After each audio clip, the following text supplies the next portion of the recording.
ఆదికాండం 45వ అధ్యాయం 7లో చూసినట్లయితే యోసేపు చెబుతున్నాడు, మీరు నన్ను ఇక్కడికి పంపలేదు సహోదరులారా, దేవుడే నన్ను మిమ్మల్ని రక్షించుట కొరకై దేవుడు పంపున్నాడు. నేను ఫారోకి తండ్రిగా ఉండుటకును ఈ దేశానికి అధిపతిగా ఉండుటకును దేవుడు నన్ను నియమించాడని చెప్పాడు.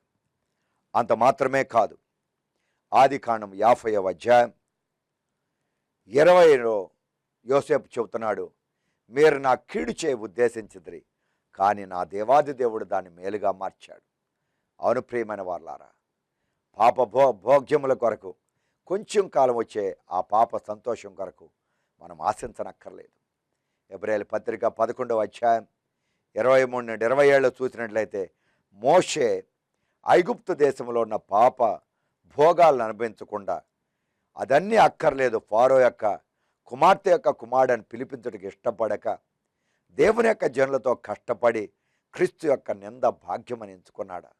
అందుకే మోషే గొప్ప నాయకుడిగా అతను చేయనిదంతయు సఫలమైంది. యోసేపు చేయనిదంతయు సఫలమైంది. అనేక మందిని కీడు చేసి ఉండొచ్చు, అనేక మంది పాప మార్గంలో నేను లాగుండొచ్చు, కానీ దేవుడు నిన్ను పరిశుద్ధ మార్గంలో నడిపించగలిగిన దేవుడు.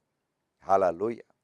ప్రియమైన దేవుని యొక్క కుమార్తె యేసు ప్రభు చెప్పినటువంటి మాట లోక 5వ అధ్యాయం 32లో, నేను నీతిమంతులను పిలవటానికి రాలేదు, అనేక మంది పాపులను పిలవటానికి, వారు మారు మనసు పొందాలని వచ్చానని యేసు ప్రభు చెప్పాడు. హల్లెలూయా. ప్రియమైన దేవుని యొక్క కుమార్తె, అనేక మంది పరిచయులు, అక్కడ ఉన్నటువంటి అనేక తీర్పు తీర్చేవారు యేసు ప్రభును ఇతను పాపాత్ములతో స్నేహం చేస్తున్నాడని అనేక సార్లు ముద్రించారు. లోక 7వ అధ్యాయం 34లో ఈయన ఎక్కడికి వెళ్తే అక్కడ పాపాత్ములు, సుంకర్లు ఆయన ప్రక్క చేరి ఆయన చెప్పిన మాట విని వారు మారారు. యేసు ప్రభు దగ్గర పాపులు వచ్చారు. లోక 15వ అధ్యాయం 1-2 ప్రకారం మనం దేవుని దగ్గరికి వెళ్ళాలి. అంతే తప్ప మనం పాపాత్ముల మార్గంలో నిలబడి వారితో సహవాసం మనకు అక్కర్లేదు. యాకోబు 4:8లో దేవుడు చెప్పిన మాట, నా చెంతకు రండి, నేను అప్పుడు మీ చెంతకు వచ్చేదను. ఈ పాపాత్ములు, పరిచయులు యేసు ప్రభు దగ్గరికి ఎలా వచ్చారో లోక 15వ అధ్యాయం 1-2 ప్రకారం ఆ కాలంలో అదేవిధంగా నీ దగ్గరికి అనేక మంది వచ్చి రక్షణ పొందబోతున్నారు. నీ జీవిత దృక్పథం పాపుల్ని ప్రేమించు, కానీ పాపులు చేసే పనిలో మనం భాగస్వాములు అవనక్కర్లేదు. ఆ కాలంలో అనేక మంది అన్నారు యేసు ప్రభుని చూసి లోక 15:2లో, ఇతను పాపాత్ములకు స్నేహితుడు, సుంకర్లకు స్నేహితుడని. కానీ యేసు ప్రభు నీకు నాకు స్నేహితుడు, మన కొరకు ప్రాణం పెట్టిన స్నేహితుడని యోహాను 15వ అధ్యాయం 13-15లో రాయబడి ఉంది. ప్రియమైన నా కుమార్తె, నీ జీవితాన్ని దేవుడు గొప్పగా ఆశీర్వదించబోతున్నాడు. హల్లెలూయా. అందుకే మనం నడవలసింది యేసు ప్రభుని యొక్క విశ్వాసమును కొనసాగించు వాడేటటువంటి యేసు అనేక నిందల అవమానాలు భరించి వాటిని సహించుకొని దాని ముందు ఉంచబడినటువంటి ఆనంద మహాభాగ్యాన్ని, ఆ రక్షణ అనేకులు పొందుతున్నారని యేసు ప్రభు ఆ బాధలు భరించినట్లుగా పాపుల మార్గంలో నిలవక నువ్వు చేయనిదంతా ఇక నుండి సఫలం అవ్వాలని ఆ విశ్వాసమునకు ఆదరణకర్త కొనసాగించువాడైన ఆ యేసు ప్రభుని తట్టు చూడుము. మన ముందు పితరులు మనం చుట్టూ మేఘం వలె ఉన్నారు. యోసేపు లాంటి వారు, మోషే లాంటి వారు, అటువంటి వారిని చూస్తూ మనం నడుద్దామా? హెబ్రీయుల పత్రిక 12వ అధ్యాయం 1-3 ప్రకారం అలా నడిచిన యెడల క్రీస్తు యేసు మిమ్మల్ని గొప్పగా ఆశీర్వదించబోతున్నారు. యేసు ప్రభు నిత్యం అనేకులు రక్షణ పొందాలని గొప్ప యాజకునిగా మన కొరకై నిత్యం ఆయన విన్నపం చేస్తున్నారని హెబ్రీయుల 7:26లో రాయబడి ఉంది. అందుకే ప్రియమైన దేవుని యొక్క నా కుమార్తె, యేసు ప్రభు చెప్పేటటువంటి మాట, పాపుల మార్గములో నువ్వు నిలబడకుండా ఉన్నప్పుడు నువ్వు చేయనిదంతయు సఫలమవును.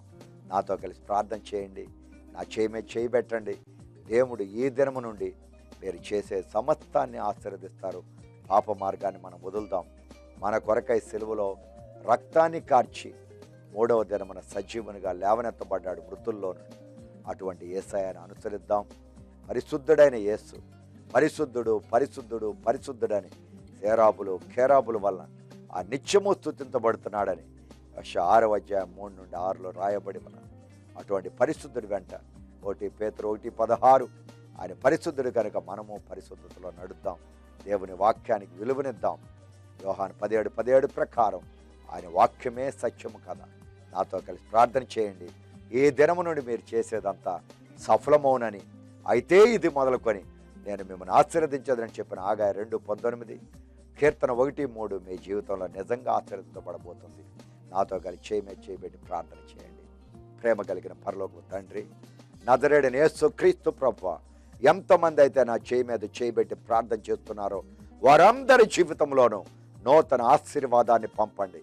మీ సేవకునిగా నేను చెప్పిన మాట ప్రకారం పాపుల మార్గంలో నిలవక, దేవా యేసు ప్రభు యొక్క మార్గంలో, దేవా మార్గమును విచారించి నడిచి, మా ముందు పరిశుద్ధులు నడిచినటువంటి మార్గంలో నడిచి, దేవా పాపాన్ని వదిలి పారిపోయి ఈ దినము నుండి వీరు చేయనిదంతయో సఫలమవ్వాలని నీటి వారు నాటబడినటువంటి చెట్టు వలె ఈ దినము నుండి 12 కాలాల్లోనూ 12 నెలల్లోనూ 12 రకాలైన ఫలాన్నిచ్చే కుటుంబాలుగా వీరందరిని ఆశీర్వదించమని, గర్భఫలాన్ని సత్యఫలాన్ని వీరికి దయచేయమని, వీరి ఉద్యోగం వ్యాపారం సేవ ప్రతి కార్యాన్ని ఈ దినము నుండి దీవెనకరంగా మార్చమని, యోసేపును దావీదును హెచ్చించినట్లుగా వీరి జీవితాలను హెచ్చించమని, మోషేను హెచ్చించినట్లుగా వీరి జీవితాలను హెచ్చించమని, క్రీస్తు యొక్క నిందే భాగ్యమని ఎంచుకొని పాపుల మార్గములో నిలవక పరిశుద్ధులతో నడిచి వీరు అనేకులకు ఆశీర్వాదంగా ఉండినట్లు 1 కొరింథీ 11:1 పౌలు చెప్పినట్లుగా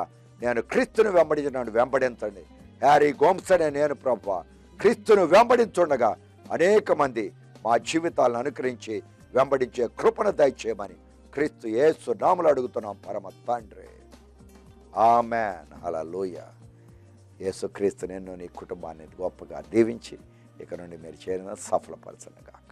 ఆమేన్, ఆమేన్, ఆమేన్. హార్వెస్ట్ ఇండియా మహాసభలలో యేసు ప్రభు చేసిన గొప్ప అద్భుతాలు. 3 సంవత్సరాలు బట్టి నాకు బ్రెయిన్లో వాటర్ ఉందని ఆపరేషన్ చేశారు. ఆయన 3 సార్లు చేశారు ఆపరేషను. అయినా నాకు పెద్దగా ఆపరేషన్ వల్ల నాకేమి లాభం కనిపించలేదు. టీవీలో సిస్టర్ గారు ప్రోగ్రాం చూసి చాలా ఆరాధించేదాన్ని జీసస్ని. అప్పుడు చాలా బాధ అనమాట, నొప్పులు అందరూ చనిపోతుంది అని అన్నారు. జీసస్ నన్ను బ్రతికించారు. ఆ ప్రోగ్రాం చూసిన కంచి నాకు బాగుంది.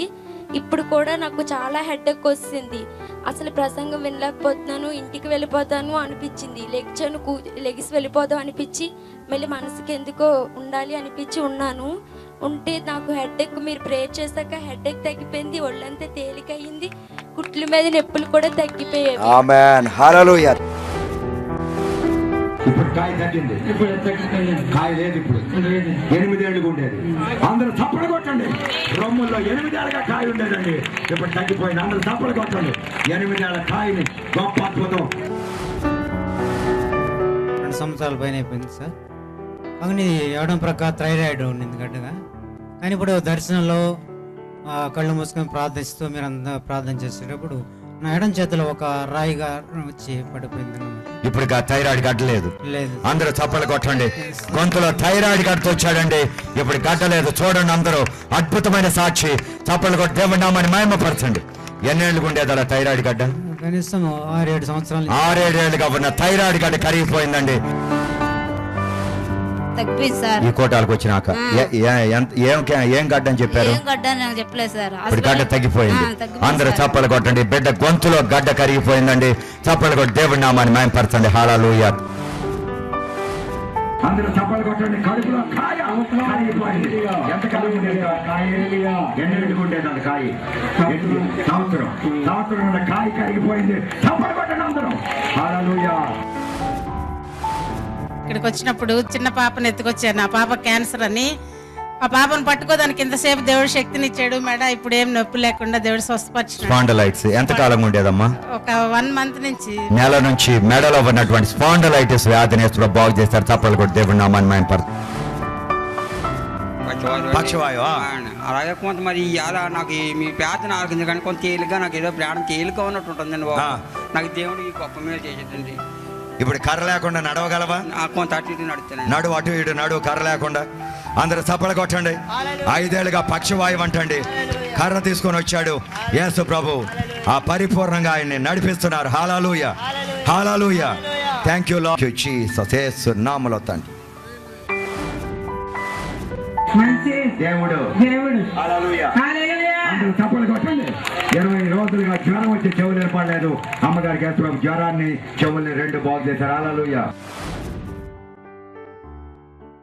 సువార్త దేవుని శక్తి అనే ఈ కార్యక్రమం చూడడం ద్వారా మీరు మీ కుటుంబం ఆశీర్వదించబడుతున్నారని మేము నమ్ముచున్నాము. మీ కొరకు ప్రార్థించటానికి మా ప్రేయర్ వారియర్స్ ఎప్పుడూ సిద్ధంగా ఉన్నారు. మీరు కాల్ చేయవలసిన ఫోన్ నంబర్ మరియు మా అడ్రస్ ఇప్పుడు మీకు స్క్రీన్ మీద కనబడుతుంది.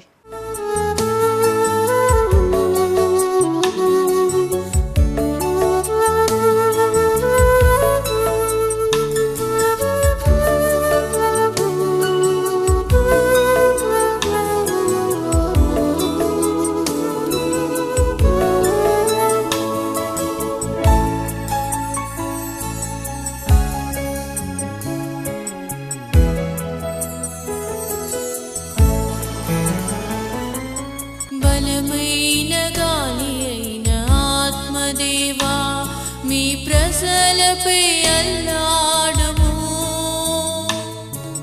బలమైన గాలి అయిన ఆత్మదేవా మీ ప్రజలపై అల్లాడుము.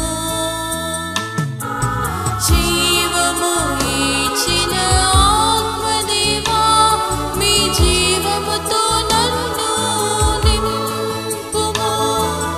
జీవముతో నన్ను నింపుము.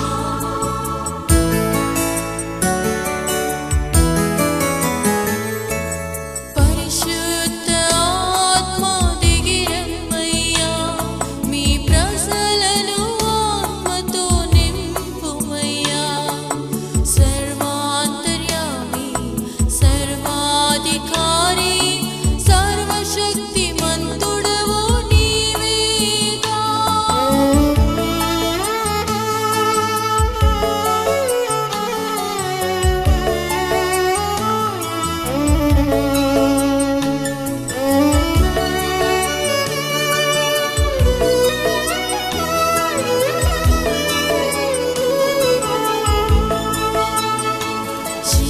జీవజలమైన ఆత్మదేవా మీ జనములపై అల్లాడుము.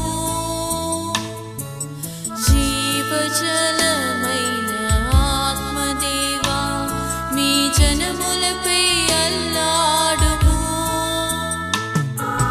దాహము తీర్చిన ఆత్మదేవా మీ ఆత్మతో నన్ను నింపుము. ఆత్మతో నన్ను నింపుము.